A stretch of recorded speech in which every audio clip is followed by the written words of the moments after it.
Psalm 34:5 says that those who look to him are radiant, and their faces are never covered with shame. And for a long time, I didn't grasp that because I didn't look to him because I was covered in shame. All of my life, I built walls of shame around my heart. I struggled with a lot of sexual abuse as a child, and I was a good secret keeper, so I kept those secrets for a long time. And the more I kept those secrets, the bigger the shame got, the bigger the walls got around my heart. And I struggled with a lot of abandonment as a child because my parents were divorced at a really young age, and my dad he was in and out of my life. He was an alcoholic, so I always thought that he chose alcohol over me.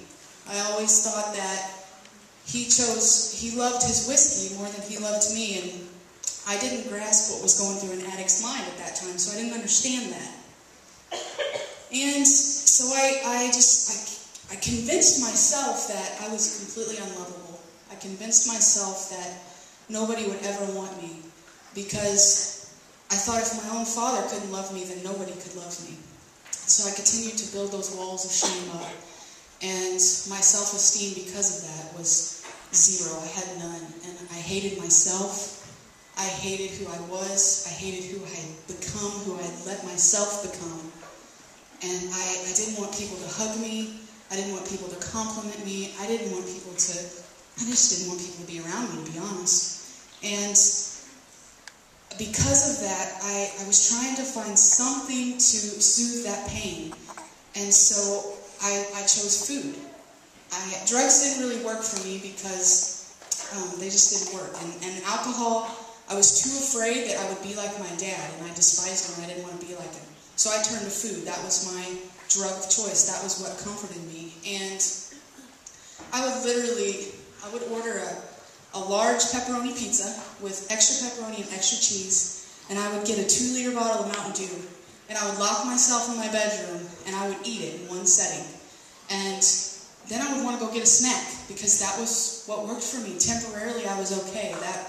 And because of that, the self-esteem just got lower and lower and lower, because I wanted to protect myself and keep people away from me. But at the same time, I desperately wanted to be loved. And a few years ago, God put a mentor in my life who started to teach me things.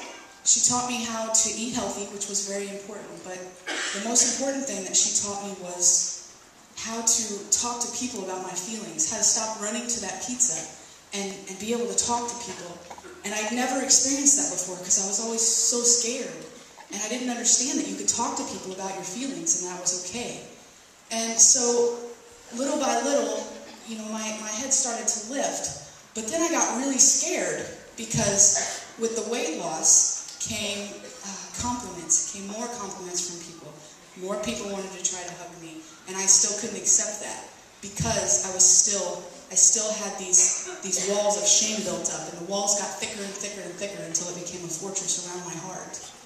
And 2 years ago, my dad passed away. And so I just sank into this really deep depression. But God finally said, I've brought you way too far for you to just stop where you're at. And so he literally had to grab me by the back of the neck and get my attention, and he did.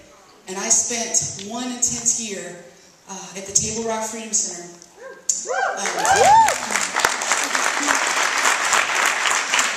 I spent one intense year there letting God dig out all the crud that was in me, and that included shame. But as I let him work in me and get all that stuff out, the radiance of Jesus started to shine. Because the more that shame disappeared, the more the radiance would show in my face and in my words and in my smile. And I finally allowed God to start doing what he wanted to do for so long. And I finally started believing that he loved me and that was okay. I believed that people could love me. And because of that, the radiance started to show.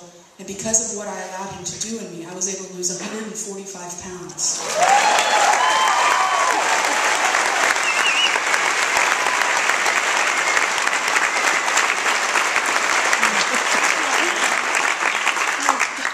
But it's not what God did on the outside that's the greatest part. I mean, obviously it's great to be able to walk up a flight of steps without thinking I'm going to die. I have to stop and catch my breath. But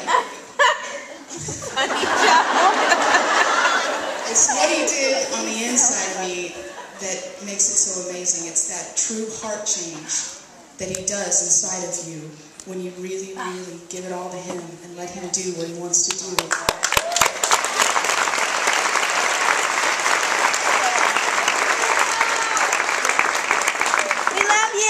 Because, I love you too, because those who look to him are radiant, and their faces are never covered with shame.